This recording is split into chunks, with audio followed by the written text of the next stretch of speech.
We're here to make a new type of news. New insights, new styles, and new topics every day. We are News Generation. Making news just for you. It's April 14th here in Seoul. I'm Shin-Eun, and this is News Generation, where we make the news at Arirang's very own open studio.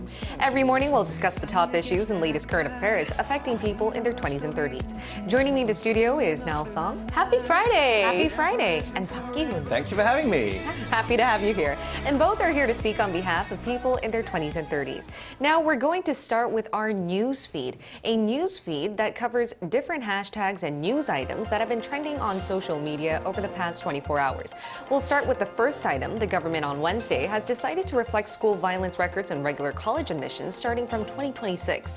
Officials said they would double the mandatory retention period of disciplinary records for severe school bullying cases to 4 years, so perpetrators could also be put at a disadvantage when it comes to job hunting. The next news item is about the latest healthy pleasure trend among females in their 20s and 30s. It's timakaze, which is a combination of the English word tea and Japanese phrase omakaze, which is used when ordering food in restaurants and leaving the dish selection to the chef. There's a growing number of tea bars and cafes offering customized course meals, mostly comprising of tea and desserts. Because it's so popular, people are struggling to secure a reservation, to the point they call it ticketing. And fans of BTS, specifically Jimin, expressed their anger on social media against U.S. music chart Billboard, with hashtags like Respect Jimin, Billboard Racist, and Billboard Corrupt.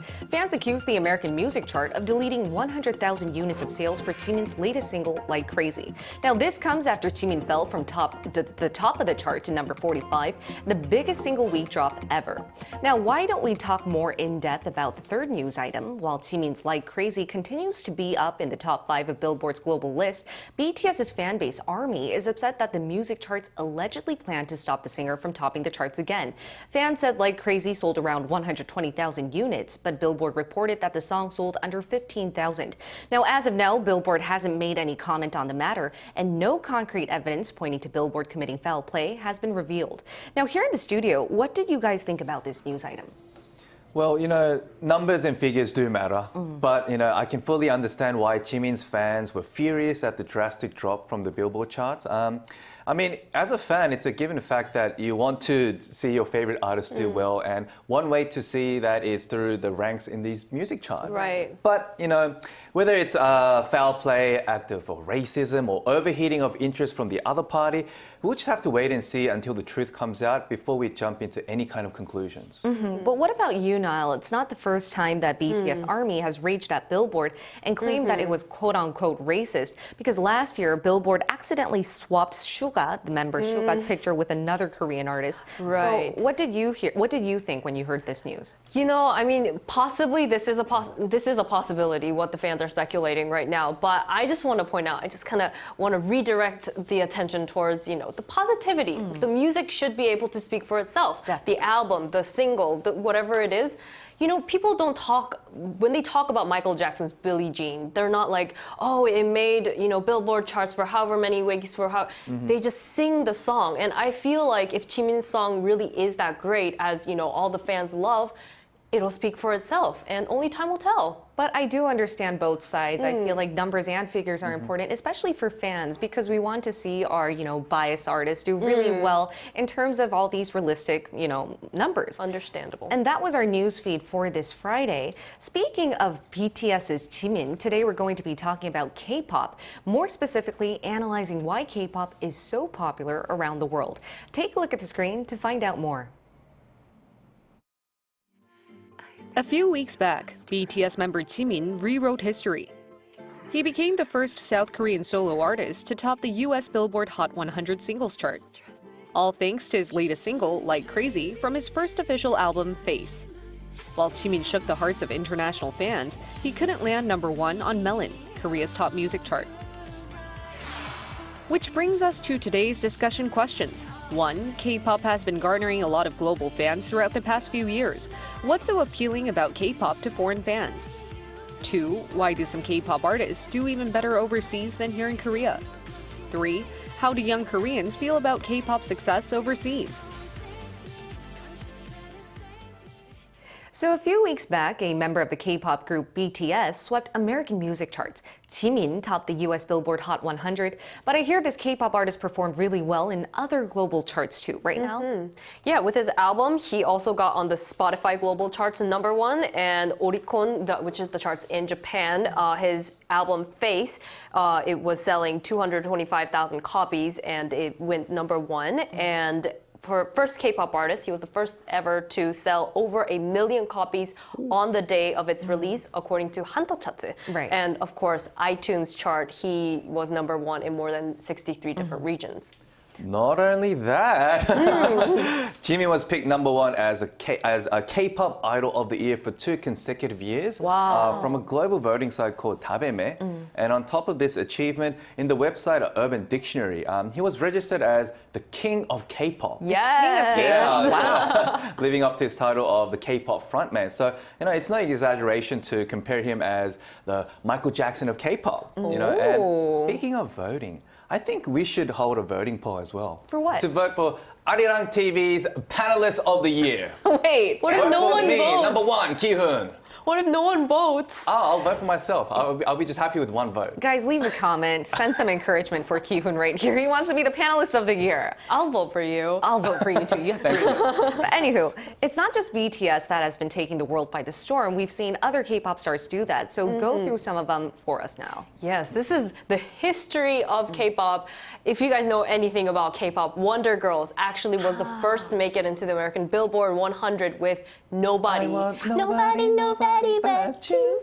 I love how you guys are dancing to Yes, this. But I anywho. mean, we have to. It's Nobody. And 2012, Psy's Gangnam Style, it broke so many different records. I knew you were going to dance to that Yes, Gangnam Style. It was 2 billion views on YouTube, Wow. and first K-pop to reach UK chart #1, and it was on the Billboard main chart #2 for a long time.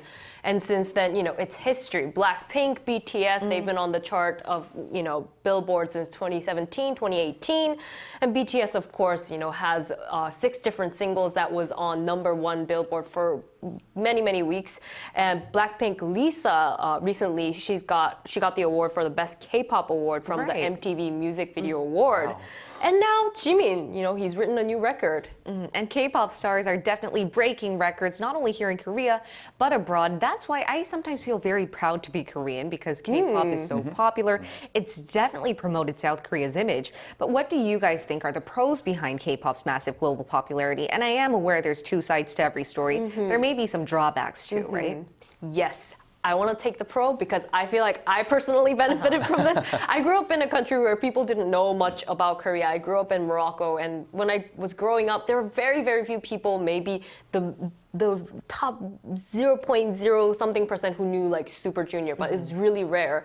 And now that people know BTS, people know K-pop, when you walk down the streets, people recognize that you're Korean. They say 안녕하세요, and that's They're nice to you. it feels so nice, and I think my YouTube actually benefited from it as Really? well, because people wanted to hear from a Korean, who is of a similar culture as their, I guess, idols, but then, connecting with their culture, the Moroccan culture. And so I think that's why my YouTube channel did great. Right, so I know you also want to talk about the pros too, but there are drawbacks, right? Absolutely. But I don't know if this could be a drawback or not, but because of the K-pop's global popularity, the Korean language became so widespread across the world. So most people would know some words of Korean, or a lot, through the lyrics as well, and even K-drama. So I mean, it's not as common as English, but if you do travel overseas, sometimes you have to be careful what you say in Korean. If Don't you're going say to say mean bad things or like things. rude things. But on the contrary, I think foreigners,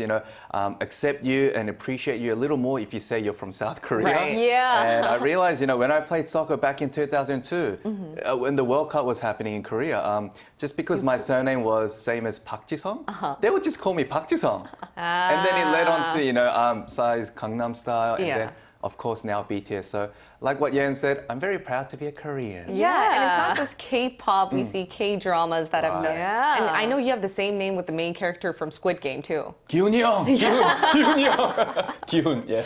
And one of our viewers mentioned it, and whenever I see no, comments like that, I'm like, wow, K content, not just K-pop, is really popular globally. But while it seems to be so popular, I feel that a lot of people might think that it's more loved abroad than it is in Korea. So my first question would be then, are you a K-pop fan yourself now?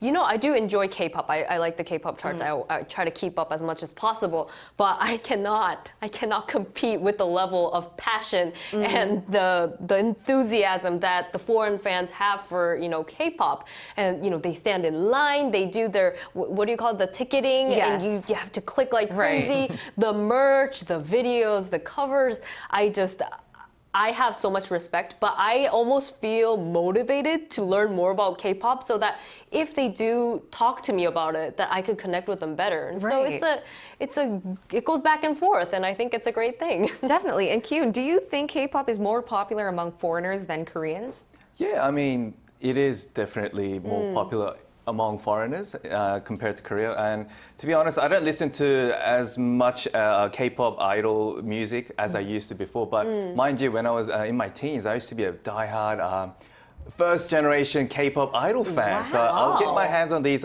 K-pop magazines to get my hands on these limited edition posters. And you were in Australia, though. Yeah, in my teens, yeah. That's And I'll force my mom to, you know, get these expensive, you know, magazines so I can just, you know, decorate my room with these idol posters. So I could say maybe I was a backbone breaker myself when I was young. But, you know, in terms of garnering more popularity overseas, I feel that many of the hit songs were kind of produced to target the American mainstream music market more than the domestic one. Yeah. And just to add to that, a foreign journalist stated in an article that almost 90% of listeners were from fans overseas. So we can say that the target audience has kind of geared more towards foreigners rather than Koreans. Yeah, especially with songs, because they're K-pop songs, you would think they're mostly in Korean, but more and more K-pop artists are making their songs in English. Right. That's why it's easier for international fans to sing along. Or Right. even if it's in Korean, foreigners would try to learn the language as well. Yeah. So there are both sides. All right, and to find out more about the power of K-pop, we've prepared an interview with an expert.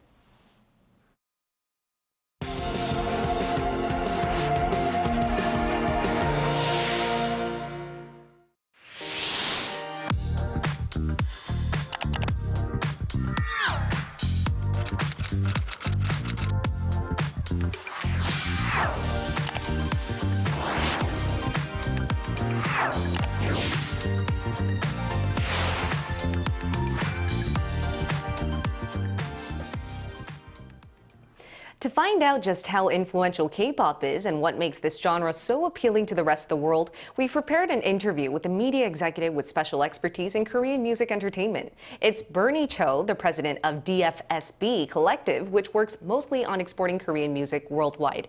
Great to have you here, Bernie. Oh, it's good to be here. I didn't realize it's the same channel. This news is way more fun. So Thank you. Thanks, Bernie. Awesome. What a great start to the interview.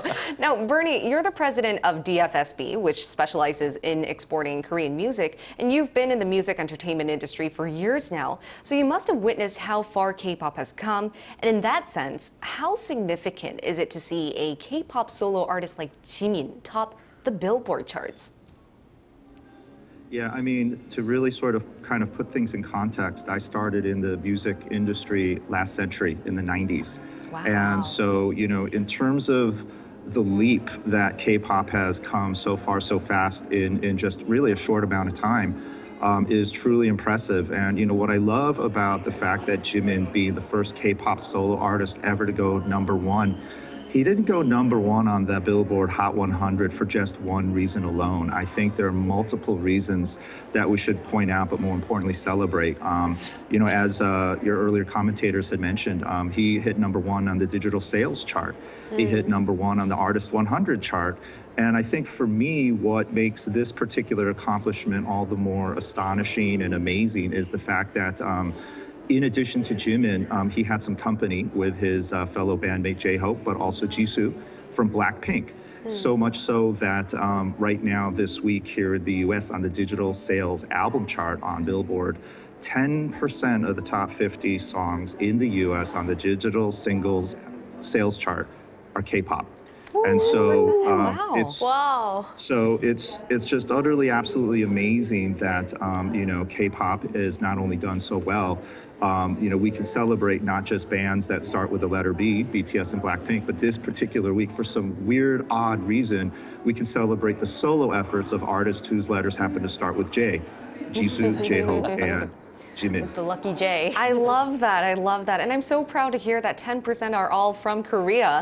Now, here in the studio, Nell, do you have a question for Bernie as well? Yes, as we've been discussing, it seems that K-pop has really, it resonates more with the global audience now and maybe a little less with the domestic one. What do you think makes K-pop so appealing to the international audience? This is the question that I've struggled with for 20 plus years, and I think I'm closer to getting the answer, but it's probably going to change next week, and it'll probably be wrong next month and definitely by next year. But I think one of the reasons why K-pop has really become truly a global phenomena and not so much a fad is K-pop, I think in many ways is very unique in the sense that I say it's music that you can hear with your eyes and see with your ears.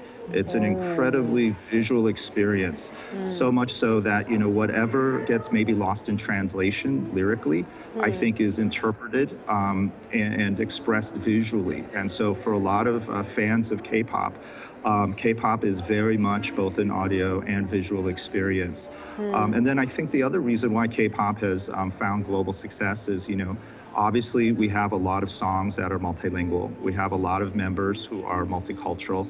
And the top Korean music companies themselves have become multinational, having not only offices, but now acquiring companies outside of Korea and collaborating with producers and songwriters and,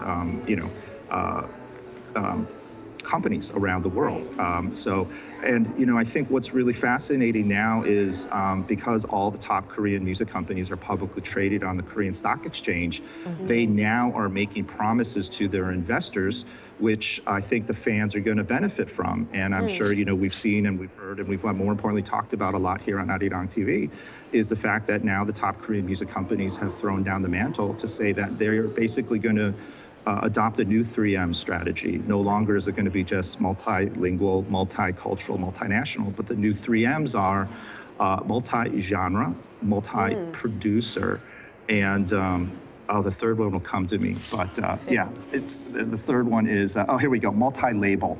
So the fact that we are going to see K-pop becoming more diverse, and I think by default more dynamic is really something exciting to kind of wait and see and hear. Right, we're going to see much more diversification and an expansion of K-pop. That's why, Q, and I think you have some hopes to see where the K-pop industry is going, right? So, Bernie, how do you hope, hope to see the K-pop industry continue to flourish?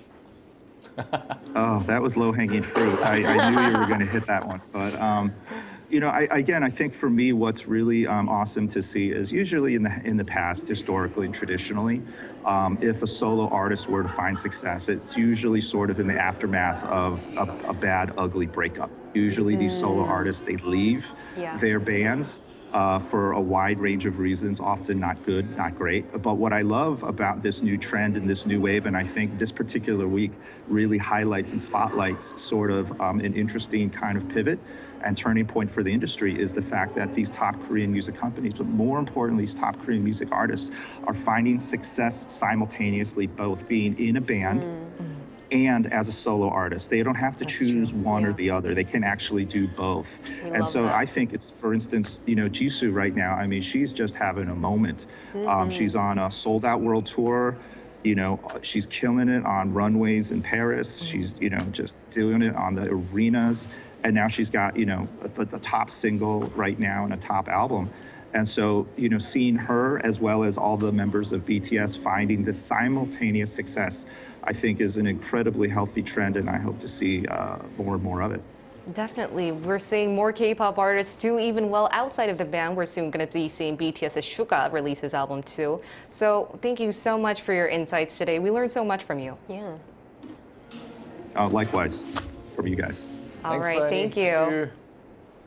Now, Bernie mentioned a lot of great points. He really took us through the history of K-pop and how it's so Yeah. popular. But before we move on to hear our global viewers' comments, I would like to mention that though we did say that K-pop seems to be more popular abroad than it is in Korea, it's still very popular here. Don't get us yeah. wrong. Yeah. Because on the music charts here, though it might not be BTS's single that's number Yeah. one, we're still seeing a lot of K-pop artists hit the number 1 to number 10. So K-pop is a global phenomenon, including here in Korea. Yes. Now, I would like to now direct your attention to the screen to see what our global viewers had to say about K-pop success on global charts. We chose 3. Now, Steph Manfredi said, yes, I started listening to K-pop in 2020 and gave up being a wrestling fan since then. K-pop should be on the billboards more often, even if it's not BTS. Raul279 said, I like this K-pop globalization topping American charts, but I hope the essence will remain being K-pop and not becoming ordinary pop. Leon Teo said, I started listening to K-pop in 2010, but I feel conflicted about K-pop artists making it to the Billboard charts. For me, nowadays, lots of K-pop artists have lost their original color while trying to break into the American market. I think these are some points worth mentioning too before you move on to the final thoughts. Do you guys think K-pop has lost its original color, starting with Nell? You know, I want to say that it's evolving more and more, but I think as long as we have that identity as, you know, K-pop is a genre now. Right. So I think as long as we carry that, it'll always be K-pop. But music is always changing and even genres merge, so I'm not too worried about it. What about you, Ki-hoon? I just would like to see more K-pop idols focus more on the domestic market and not lose their roots and history of the whole K-pop phenomenon. Because, you know, without the first generation, the third generation would not exist and so forth. Right. So not losing the true essence and the heritage of K-pop would really help this huge influence just continue on for decades. I think this is a good segue into where we can wrap up. Where do you guys want to see the K-pop industry go from now on? Yeah, I think the K-pop industry, it has so many talented, beautiful young people who are eager to work really hard. So talent is not going to run out anytime soon. But in my personal opinion, as Bernie mentioned, diversity is so important. And the global audience and the younger generation is interested in representation. So, I mean, I think Lisa from Blackpink is a great example for this. And Thai fans are so proud of her. And many other nationalities, people from different countries, are waiting in anticipation to see that representation in the K-pop industry, and I'd love to see that as well. Definitely. And Ki-hoon? I mean, K-pop helps you see with your ears and hear with your eyes. I love that. And if That's all I can say. Yeah, and if I borrow Bernie's words too, we're now going to be seeing more multi-genre, multi-producers, and multi-labels, so more hopes to see how bigger K-pop can grow. Now, that's all we have for today. We'll be here every day from 9:30 a.m. to 10 a.m. Korea time, bringing you more topics that young people are very interested in talking about. Special thanks to Nail Song. Thanks for having me. And Park Ki-hoon. Thank you so much. And thank you everyone for watching. We'll see you next week. We are News Generation.